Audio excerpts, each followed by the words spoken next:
प्रेत लोग, कहानी दहशत की। प्रियंका आज काफी थकी हुई थी। एक तो पूरे दिन शिफ्टिंग का काम, ऊपर से किराए को लेकर नए मकान मालिक से बहस। भला अंतिम समय में कोई मकान मालिक किराया बढ़ाने की बात करता है क्या? चलो फिर भी इतना ढूंढने के बाद शहर में एक अच्छा और किफ़ायती मकान तो मिला। यही सोचते हुए प्रियंका बाथरूम में नहाने चली जाती है।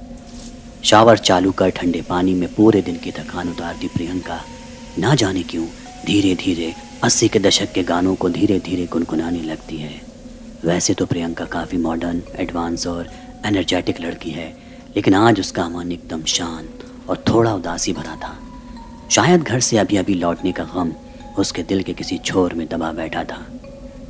खैर, इसी बीच प्रियंका के घर के दरवाजे की घंटी बजती है। अचानक घंटी की आवाज़ सुन चौंकी प्रियंका फौरन कपड़े बदल दरवाजे की ओर भागती है। दरवाजे पर दूध वाला प्रियंका की राह देख रहा था। जैसे ही प्रियंका दरवाज़ा खोलती है, दूध वाला तपाक से बोलता है, नमस्ते मेम साहब, मैं किशन दूध वाला इलाके में दूध सप्लाई करता हूँ। कल से आपके यहाँ भी शुरू कर दूँ। दूध वाला भले ही प्रियंका को ना पहचान रहा हो, लेकिन प्रियंका उसकी रग रग से वाकिफ थी। किशन दूध वाला एक नंबर का मौका परस्त इंसान था। जहाँ शहर में नए लोगों को देखता तुरंत उन्हें मोल भाव कर लूटना शुरू कर देता। कभी मजाक में भी कोई उधार या प्लास्टिक की पन्नी मुफ्त मांग ले तो मुंह फुलाकर 9-2-11 हो जाता था। खैर, प्रियंका के घर के दरवाजे पर खड़ा किशन प्रियंका के जवाब का इंतज़ार कर रहा था। प्रियंका कुछ बोलती इससे पहले ही उसे याद आया कि बाथरूम का नल चालू है, गीज़र भी ऑन है। हे भगवान, एक तो वैसे भी इलाके में पानी की किल्लत, ऊपर से मेरी यह हरकत। ये सोचते हुए प्रियंका फ़ौरन बाथरूम की तरफ रवाना होती है। इसी बीच उसके पाँव से लगकर पास ही पड़ा एक कांच का मग टूट जाता है, लेकिन प्रियंका इसे नज़रअंदाज कर बाथरूम में पहुंचती है। पर यह क्या, नल और गीज़र दोनों पहले से ही बंद थे। हाँफती हुई प्रियंका दोबारा दरवाजे पर आती है और देखती है कि किशन दूध वाला वहाँ से जा चुका था।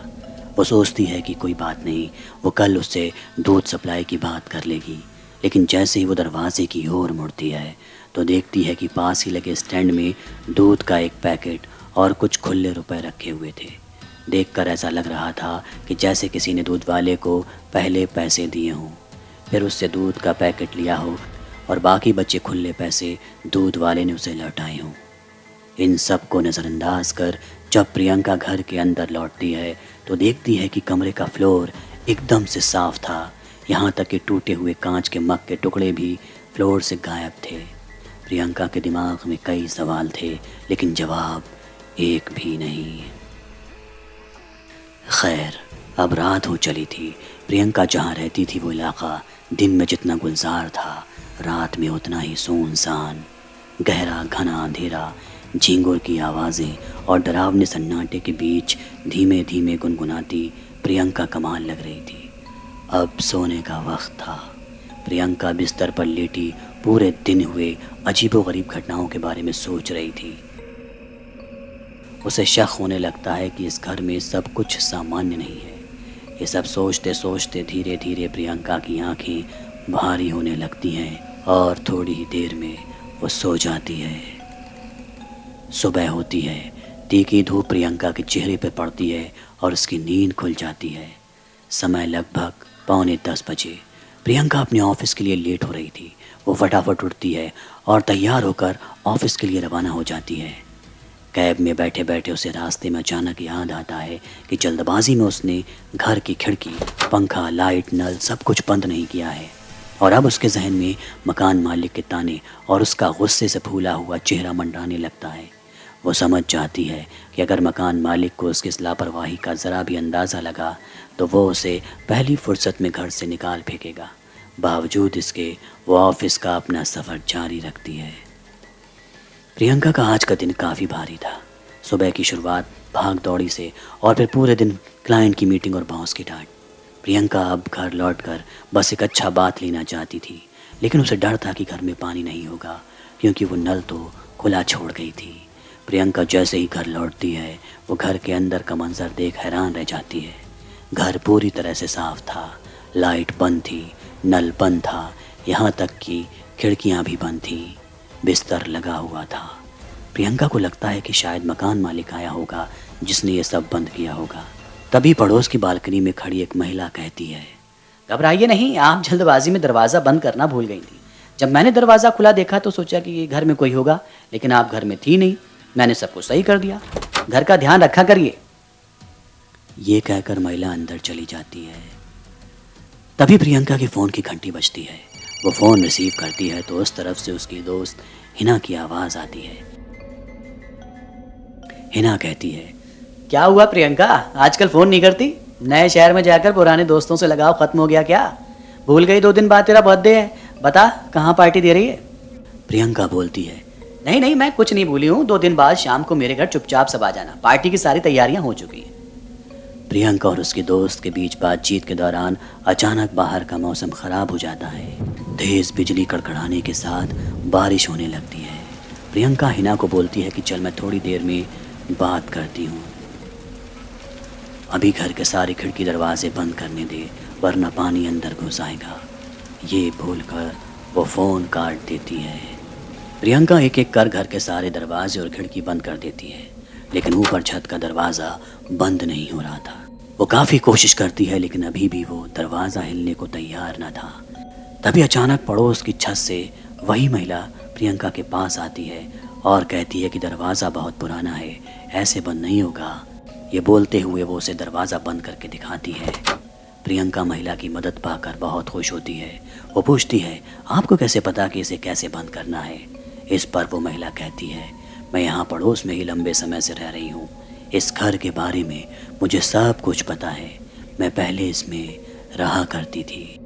प्रियंका महिला से बात कर बहुत खुश होती है और वो उसे अपने बर्थडे पार्टी में इनवाइट करती है, जिस पर महिला भी खुशी से हामी भर देती है, लेकिन कहती है कि दिन में मुझे काफ़ी काम होता है, अगर पार्टी रात में हुई तो वो ज़रूर आएगी।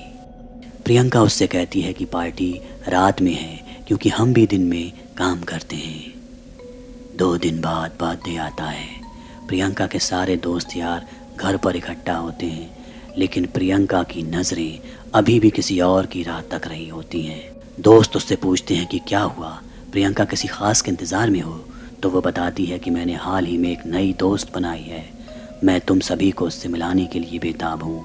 बस प्रियंका का इतना बोलना ही होता है कि महिला घर में दाखिल होती है।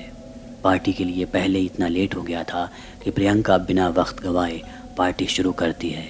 लाउड म्यूज़िक, डांस, खाना पीना, ढेरों सेल्फी, सब खूब एंजॉय करते हैं।